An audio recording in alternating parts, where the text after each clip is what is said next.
So 2026 have begun, and on the geopolitical sphere, it has started with what we should expect to come this year. And what are those? We just saw the president of Venezuela being uh, taken out of his country, arrested by foreign forces. But these are things that we will expect for 2027. More shock. It will be shock, not necessarily surprise, but shock.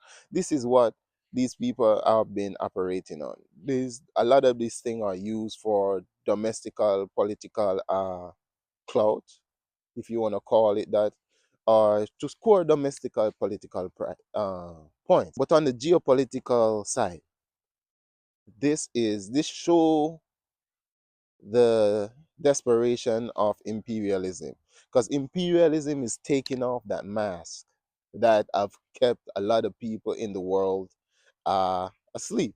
A lot of people believe in democracy and liberal democracy and so forth, but imperialism cannot afford that.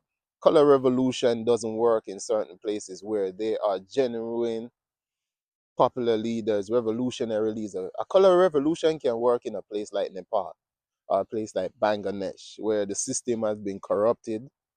For example, Bangladesh, where they had basically a somewhat revolutionary roots, but it was corrupted after decades of bad governments and so forth. So that could work in a country like Bangladesh, but a color revolution cannot work in a country like Venezuela and so forth. And we see what is happening in the Middle East. We see protests in Iran and so forth. You see a lot of provocation and so forth. Already there are threats of attacking other countries. And then this is where countries in Africa have to prepare themselves and the global south, because one of the things that a leader said, I won't mention the leader name here because they accuse me of being a propagandist, which is about what, 5 years ago? They say in the next decade plus, there will be a lot of chaos. There will be a lot of chaos, and weak countries, weak governments will not survive. And we've seen that. We've seen that because we are in a time now where imperialisms cannot afford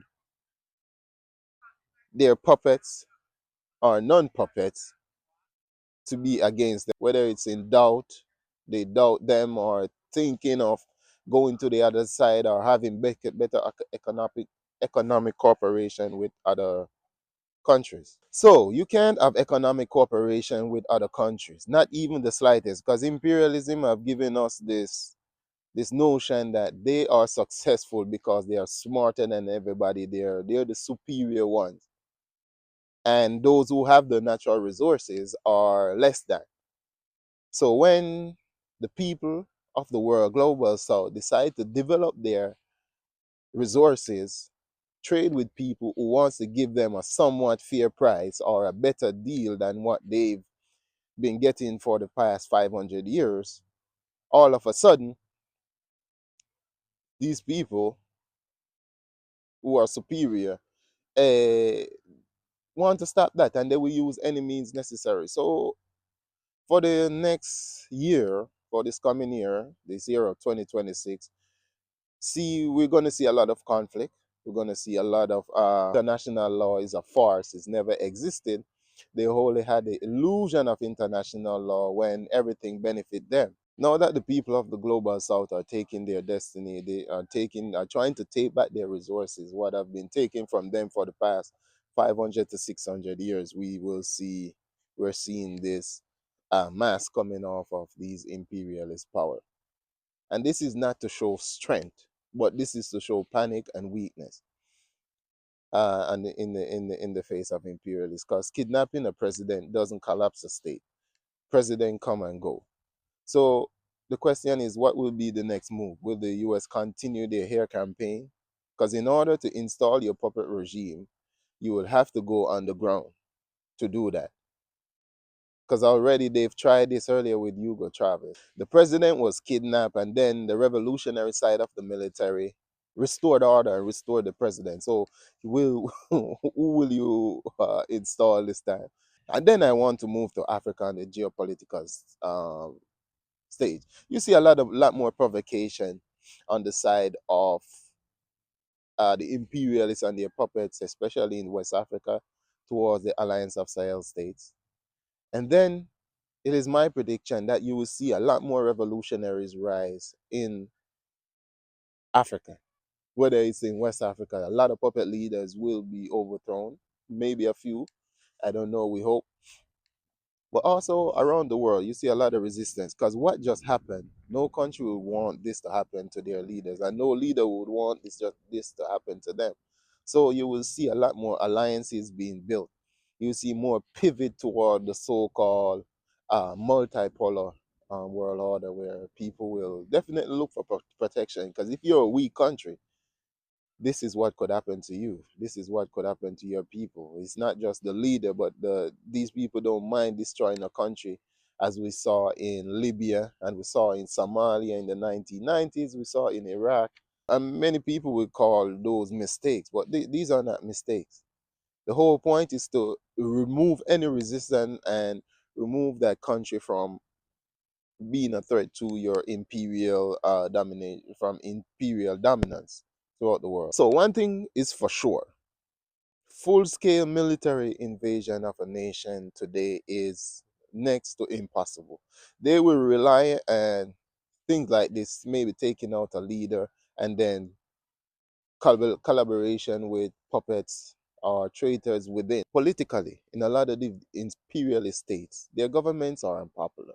A lot of citizens in a lot of these imperialist countries are losing the so-called privilege that they had.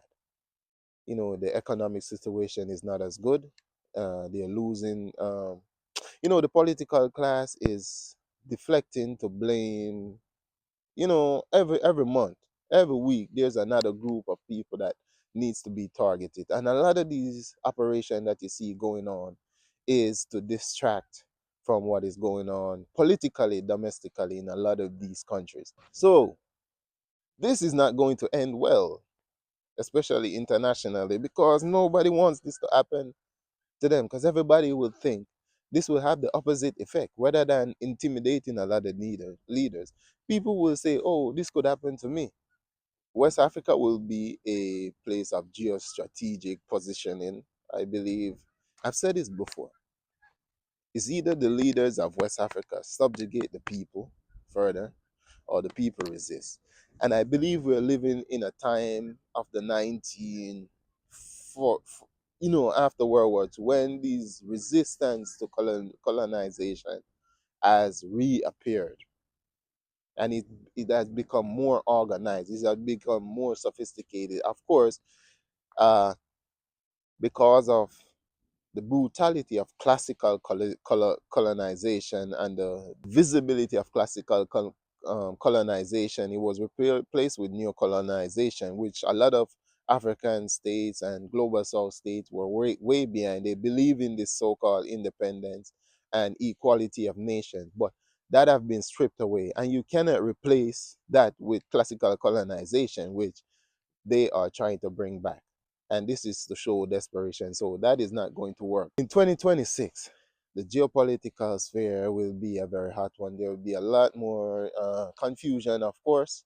But there's one thing we are certain, is that imperialism is on the decline. And I believe the 21st century will be the total dismantling of imperialism. Remember, the population in Africa was small because of years of slave trade, years of colonization, and now these populations are growing. South America is probably the same thing. Everybody wants to be free. Everybody wants to develop.